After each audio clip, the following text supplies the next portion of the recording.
Assalamualaikum warahmatullahi wabarakatuh. Perkenalkan, nama saya Fakih Muhammad Al-Ghifari dengan NIM 2251501110006. Di sini saya menyelesaikan tugas proyek akhir yaitu dari mata kuliah metodologi penelitian yang diambil oleh Bapak Atmaja Herlambang. Saya membuat proposal skripsi tentang pengembangan sistem pembelajaran berbasis kecerdasan buatan untuk meningkatkan pembelajaran pemrograman komputer yang efektif, dan desain penelitian saya adalah rancangan saintifik. Oke, langsung saja. Untuk latar belakangnya sendiri, karena teori apa? Karena teorinya adalah integrasi AI dengan sistem apa? Efektivitas sistem pembelajaran di sekolah pada mata pelajaran pemrograman. Latar belakangnya sendiri adalah kecerdasan buatan yang dapat itu kita jelasin dulu definisi dari kecerdasan buatan, itu dapat menyelesaikan masalah kompleks yang sulit diatasi dengan metode konvensional. Lalu kita masuk ke latar belakang pendidikannya. Pendidikan adalah pilar pembangunan yang mendukung kemajuan sosial dan ekonomi. Tapi sistem konvensional kesulitan dalam menganalisis data dan menyesuaikan materi dengan kemampuan siswa. Lalu kita masuk ke latar belakang dari sistem pembelajaran berbasis AI, yang dimana itu menawarkan solusi dengan analisis data secara real time atau langsung dan memberikan umpan balik terukur pada siswa. Lalu masuk ke penelitian. Penelitian itu terfokus pada perancangan dan evaluasi sistem pembelajaran pemrograman berbasis AI untuk meningkatkan efektivitas pembelajaran. Yang dimana di sini saya membuat integrasi AI dengan sistem pembelajaran adalah membuat chatbot untuk mata pelajaran pemrograman komputer. Masuk ke perumusan masalah. Perumusan masalah ini menjadi dasar dari penelitian saya.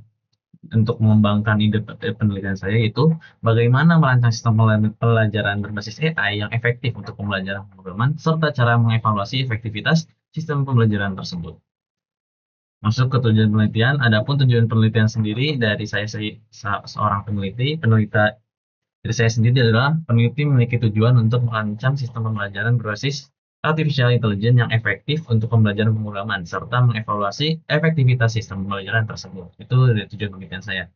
Lalu untuk dari aspek manfaat penelitian, kita ada 3 manfaat. Kita bagi dalam 3 aspek. Ada lembaga akademik, di mana dari lembaga akademik sendiri ini itu meningkatkan efisiensi dalam penilaian dan pelaporan. Lalu dari manfaat penelitian dari segi dunia keilmuan, ini tuh memberikan kontribusi pada pengembangan metode pengajaran yang lebih adaptif. Lalu pada aspek penelitian selanjutnya, ini tuh menjadi dasar untuk penelitian lebih lanjut tentang penerapan AI dalam dunia pendidikan. Oke. Saya lanjut ke batasan masalah dari penelitian ini. Pertama, penelitian ini hanya akan berfokus pada pembelajaran pemrograman dasar menggunakan sistem pembelajaran berbasis AI atau chatbot integrasinya. Lalu, ruang lingkup penelitian terbatas pada mahasiswa atau siswa yang mengambil mata kuliah atau mata pelajaran pemrograman dasar. Lalu, yang ketiga adalah evaluasi efektivitas sistem pembelajaran akan dilakukan melalui metode survei dan wawancara kepada pengguna yang telah mengaksesnya saja. Lalu, yang keempat, desain sistem pembelajaran dalam penelitian ini akan mengutamakan analisis data kinerja siswa secara langsung atau real time dan memberikan umpan balik atau feedback kepada siswa yang terukur.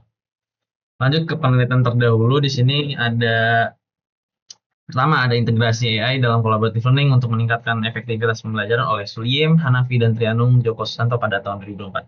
Dari hasil penelitian mereka ini menunjukkan peningkatan signifikan dalam kolaborasi dan juga pemahaman siswa. Lalu yang kedua, ada pemanfaatan AI dalam pembelajaran pemrograman untuk mahasiswa oleh Nugroho Sihananto dan kawan-kawan pada tahun 2024. Hasil pengujiannya yaitu menunjukkan bahwa mahasiswa yang menggunakan AI memiliki nilai yang lebih tinggi dibanding dengan yang tidak. Lalu selanjutnya ke pengembangan pembelajaran berdiferensiasi dengan integrasi animasi 3D, AI, dan juga Google Slides untuk meningkatkan minat dan hasil belajar pendidikan bahasa Inggris oleh Zaitur Rahmi, Iqbal, dan juga Al-Qaeda pada tahun 2024. Hasil pengujian ini menunjukkan peningkatan nilai rata-rata siswa yang menggunakan AI di kelompok eksperimen sebesar 15% dan juga dibandingkan dengan 5% di dalam kelompok kontrol. Lalu selanjutnya ada penggunaan artificial intelligence dalam pembelajaran bahasa Indonesia oleh April ini pada tahun 2024. Hasil penelitian ini tuh menunjukkan bahwa penggunaan AI itu dapat meningkatkan kualitas pembelajaran dan juga keterlibatan siswa pada mata pelajaran bahasa Indonesia. Lanjut ke landasan teorinya, kita masuk ke bab 2. Di sini kita membagi dalam 4 ya. Ada teori dari kecerdasan buatan AI, sistem pembelajaran berbasis AI, pembelajaran pemrograman, dan juga efektivitas pembelajaran.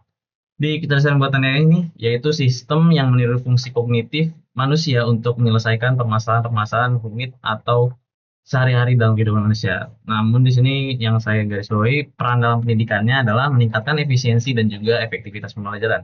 Lalu ke subbab yang kedua yaitu sistem pembelajaran berbasis AI. Di sini tuh menggunakan algoritma untuk menganalisis data siswa secara langsung atau real time dan juga memberikan umpan balik yang terukur kepada siswa dan rekomendasi yang disesuaikan secara personal. Lalu selanjutnya kita masuk ke landasan teori dari pembelajaran pemrograman. Di sini artificial intelligence dapat meningkatkan atau kecerdasan buatan ini dapat meningkatkan pemahaman siswa melalui pendekatan yang adaptif. Lalu evaluasi otomatis juga terhadap kode program dan deteksi kesalahan itu nanti ada dalam se, apa, sistem pembelajaran berbasis AI yang saya jadikan bahan penelitian ini. Lalu selanjutnya masuk ke efektivitas pembelajaran. Pentingnya evaluasi untuk mengukur pemahaman dan juga konseptual dan kemampuan analisis siswa. Nah, ini tuh kita mengkaji teori dari efektivitas pembelajaran sendiri dan juga kita mengkaitkannya dengan integrasi AI yang nanti itu diharapkan dapat meningkatkan hasil belajar secara substansial. Lalu selanjutnya masuk ke metodologi penelitian dari bab 3. Di sini saya menggunakan waterfall ya. Waterfall dan saya juga melakukan mengadopsi pendekatan yaitu rancangan saintifik. Pada rancangan saintifik itu secara garis besar adalah metode penelitian yang menekankan pada proses sistematis yang dalam merancang, mengembangkan dan mengevaluasi solusi berbasis ilmiah dan atau saintifik untuk mengatasi masalah tertentu. Di sini bisa dilihat ada apa dari waterfall sendiri penjelasannya adalah kurang lebih langkah-langkah yang dilakukan harus secara apa berurutan ya, secara apa namanya bertahap. Di sini ada di gambar ini ada 4 tahap yaitu analisis, tahap desain, tahap pengodoan, implementasi dan juga tahap pengujian. Masuk ke prosedur penelitian seperti yang sudah saya bahas sebelumnya tentang apa metode penelitian saya yaitu menggunakan waterfall. Penelitian ini berfokus pada bidang perangkat lunak atau software dengan menggunakan metode System Development Life Cycle atau SDLC. SDLC ini terdiri dari beberapa tahapan. Ada tahapan planning, ada analisis, desain, implementasi, dan juga testing. Metodologi ini yang diterapkan pada dalam penelitian ini itu mengikuti tahapan SDLC untuk memastikan pengembangan sistem yang terstruktur dan efektif. Sesuai dengan waterfall tadi harus terstruktur dan juga efektif. Jadi bisa dilihat dari diagram flowchartnya, mulai perancangan, lalu lanjut penelitian, ke analisis kebutuhan, lalu masuk ke perancangan sistem konseptual dan fisik, masuk ke planning. Setelah masuk planning, kita masuk ke tahap waterfall tadi. Ada 4, penerapan, lanjutannya dari karena yang tadi yang planning sudah di tahap sebelumnya, implementation, testing dan juga analisis hasil, dan juga akhirnya selesai dari flowchart tersebut, dari flowchart prosedur penelitian. Lanjut ke penentuan sumber data untuk penelitian ini sendiri. Sumber data ditentukan secara purposif atau secara memiliki tujuan dengan memilih siswa sekolah menengah kejuruan yang sedang menempuh mata pelajaran pemrograman komputer. Penelitian ini relevan untuk mengevaluasi dampak penggunaan kecerdasan buatan AI dalam pembelajaran. Kriteria penilaian mencakup kesediaan siswa mengikuti pretest, model pembelajaran project-based learning, post-test, serta pengisian kuesioner dan wawancara. Tujuannya itu adalah memastikan hasil penelitian merepresentasikan populasi yang diteliti dan mendapatkan pandangan objektif mengenai efektivitas dari artificial intelligence atau chatbot yang saya buat. Sehingga data yang diperoleh bervariasi mendalam untuk mengukur keberhasilan model pengajaran dalam mengembangkan kemampuan analitis dan juga keterampilan pemecahan masalah atau problem solving itu sendiri. Lanjut ke teknik pengumpulan data. Di sini penelitian itu menggunakan berbagai metode untuk mengumpulkan data kuantitatif dan juga kualitatif mengenai efektivitas sistem pembelajaran berbasis kecerdasan buatan atau chatbot yang saya kembangkan ini. Kuesioner akan dibagikan kepada siswa sekolah menengah kejuruan untuk mengevaluasi aspek seperti kejelasan materi dan tingkat partisipasi. Selain itu, pretest dan proses juga akan dilakukan untuk menilai kemajuan siswa dalam pemrograman dan juga kemampuan berpikir analitis apakah mereka memiliki peningkatan yang signifikan atau tidak. Di sini dites dalam pretest dan juga proses ini. Lalu wawancara mendalam juga akan dilakukan untuk mengumpulkan pandangan siswa tentang pengalaman mereka dalam sistem pembelajaran. Dan integrasikan metode ini, penelitian bertujuan untuk memberikan pemahaman komprehensif tentang efektivitas sistem pembelajaran artificial intelligence dalam pembelajaran pemrograman komputer. Saya ada yang lupa dibahas. Jadi di sini saya mengembangkan chatbot itu menggunakan kode PHP sederhana ya, menggunakan JSON juga dan juga memanggil API key dari ChatGPT. Jadi kita mengintegrasikan yang sudah ada karena tidak perlu dari awal, dari seperti yang Bapak Atmaja sampaikan sebelumnya, saya menerapkan fungsionalitasnya saja. Jadi saya menggunakan kode PHP yang disusun dengan API key dari ChatGPT, sehingga chatbot sederhana dan fungsional dari untuk integrasi pada mata pelajaran pengalaman komputer ini bisa dibuat. Oke, lanjut ke yang terakhir, analisis data. Dalam penelitian ini menggunakan pendekatan kuantitatif dan kualitatif untuk mengevaluasi efektivitas sistem pembelajaran berbasis AI dalam pemrograman komputer. Data kuantitatif dari pretest and process akan dianalisis dengan uji T untuk sampel berpasangan atau pasangan tadi untuk mengidentifikasi perbedaan kemampuan dari siswa.